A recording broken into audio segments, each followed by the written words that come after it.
Take us anywhere with the free Rock 103 app. Download it now and put us in your pocket or your pants. We're Carolina's rock station. What's up, guys? Ed Ricker here, driving again. And this is going to be kind of interesting because I've been hired to do a job today documenting the draining of a lake, of all things. Just a couple weeks ago, I made a video of the draining and refilling of Aberdeen Lake, and all of a sudden I'm hired to document another lake that's in the process of being drained. Now, the only difference is, yes, I'm shooting in 4K, but I'm shooting in 30 frames per second for this project because they might be using the video for other uses. Perhaps they're going to submit it to news stations and stuff, and they probably won't appreciate my 24 frame per second preference. So I'm shooting in 30. I don't like it, but we're doing it. So I was at this location about a week ago, and I was filming the lake, and it didn't look much drained back then, even though it had been draining for about 5 days. But they say that now it's much more apparent that it's been drained or it's draining. And I'm gonna get some aerial view. And this was an area also hit very bad by Hurricane Matthew last October. And so the damage that was done to the dam there that creates the lake, basically they have to repair it and they have to drain the lake in order to make the repairs. One of the interesting things from my drone flying last week at this location was that I was filming one of the docks where people do a lot of fishing, and I saw some ripples and stuff in the water, but I didn't really think anything of it. It wasn't until I got the footage home that I realized that there were a ton of huge freaking fish all on the bottom of my framing. I wished I had pointed the camera down a little more on the drone, but I didn't realize that that was what I was looking at. So it's kind of a surprise, coming home and editing the footage and being like, holy crap, there are some huge freaking fish just chilling here, and I didn't even know. Okay, so I'm here at the lake. This is the lake at the cultural center, the Lumbee Tribe Cultural Center. And as you see, we have a lot of shoreline here, a lot of new shoreline. So the lake drains from this thing, and it's been flowing to that for about a week and a half now. And slowly this collects water and pushes it on the other side of the dam underneath. And I thought that it'd be more drained at this point. I think they did too. But still, we're going to document the draining with the Phantom 4 Pro. So we're bringing this out, we're gonna do some flying. Like I said, I filmed here a couple weeks ago when it was just starting to drain. And we'll see what happens. As always, using my Polar Pro drone trekker bag, which I love so much. We're gonna use our iPad Mini 4 as our display.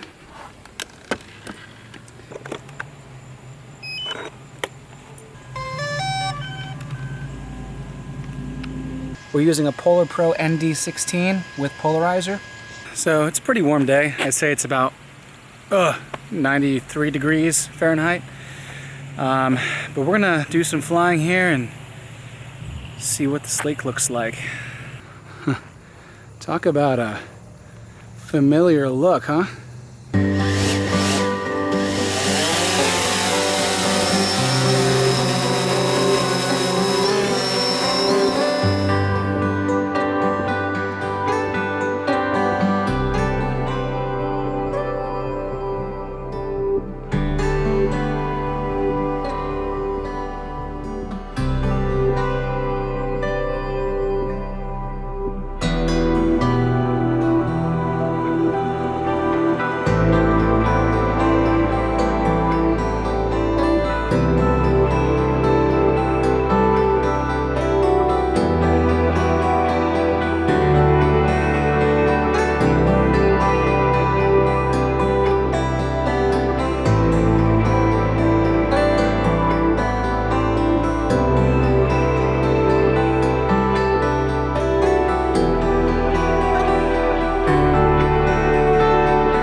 pretty cool perk of shooting video professionally is you get access into areas that normally you can't be in.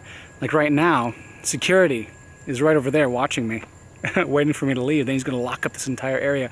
So this lake and this entire area behind me, pavilion, wide open field, it's all mine right now. Pretty cool.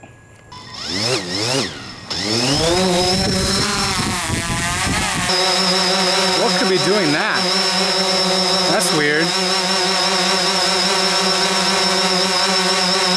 That is really weird. I've never seen that before. Why would my drone be bobbing up and down on its own?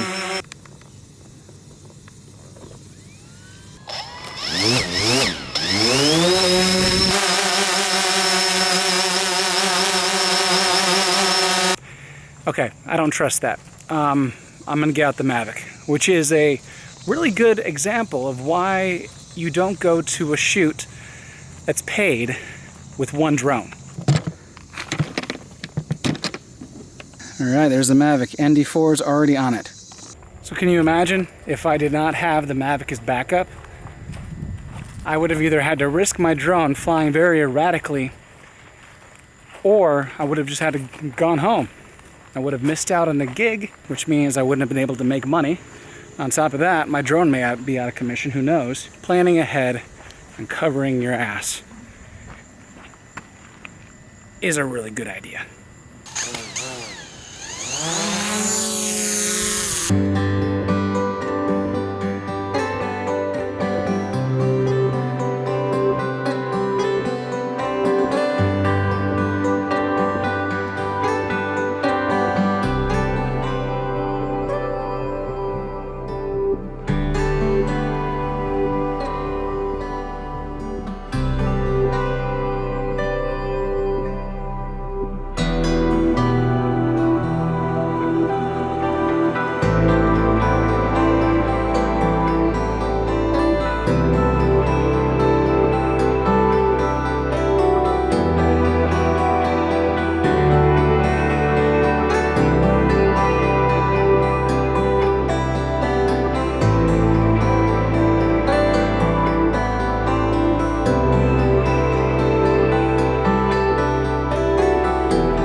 That's a wrap. I think we got the lake well documented.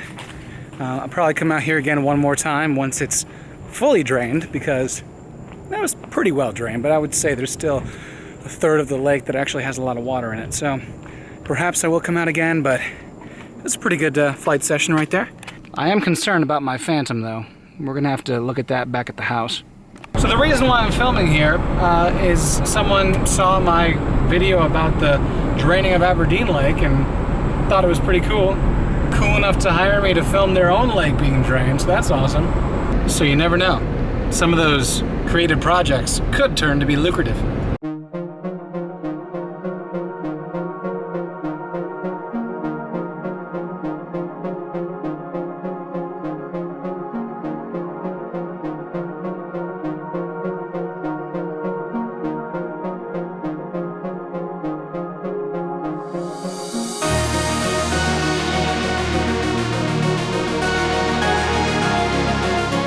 So I pulled off on the side of the road because I think there might be some paratroopers practicing out here. So this is the Luzon drop zone. It's like the flattest place near here, and it's where they do a bunch of like parachute dropping and stuff.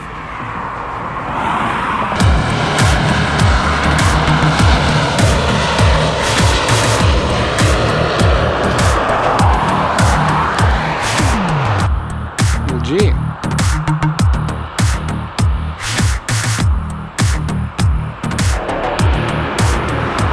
I assume that was intentional. This is like military training right here. Those are the guys that parachuted down. Wow.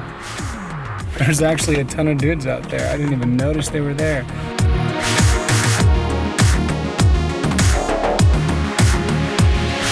Okay, now that I'm home, what I'm gonna try and do is go into the DJI Assistant and calibrate the downward and the forward and rear sensors of the Phantom 4 Pro.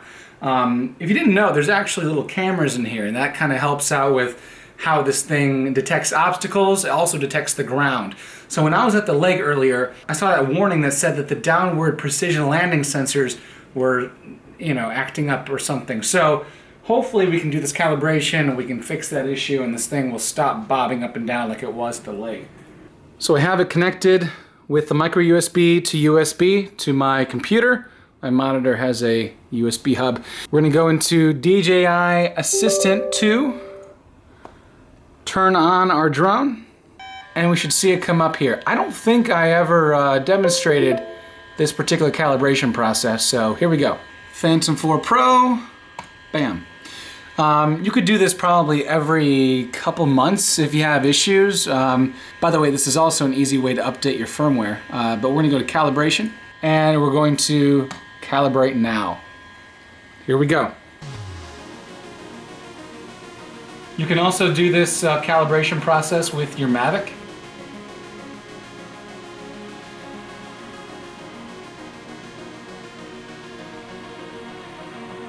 It's almost like a game. It's asking for us to do the downward sensors now, so here we go. And you can download the DJI Assistant on their website. You can go to the drones that you're using and then go to the download sheet. Now, I only do this calibration once every couple months or whenever I have an issue, like today. There have been a couple times where my drone has acted kind of strangely and I had to go through the DJI Assistant calibrations. Okay, so now let's go through the IMU calibration and make sure that our drone is calibrated properly with its IMU. So let's check out the IMU calibration.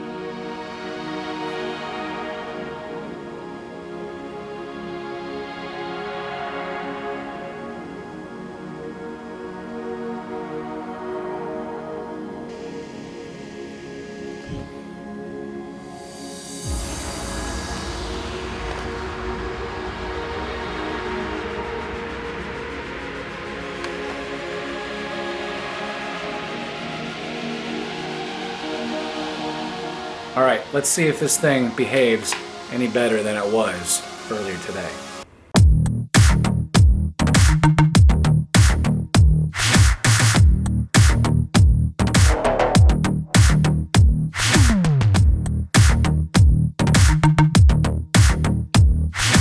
Welcome to my new house, guys! Woo! Now, this is not entirely mine. In fact, it's way too much for one person, but I'm sharing it with my friend Harrison. He's moving in about 2 weeks. Until then, I guess it is mine. Obviously, we have a little bit of moving in to do, but right now, this looks like a pretty good launch area right here.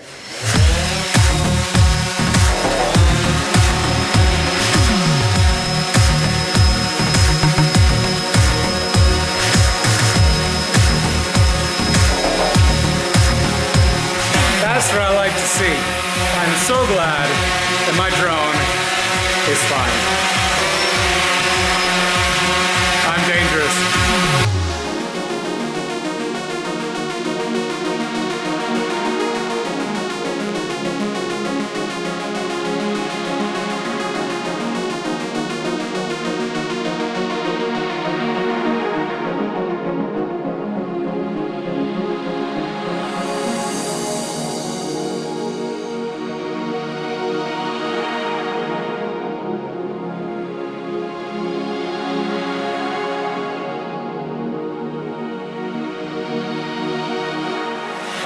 That's it.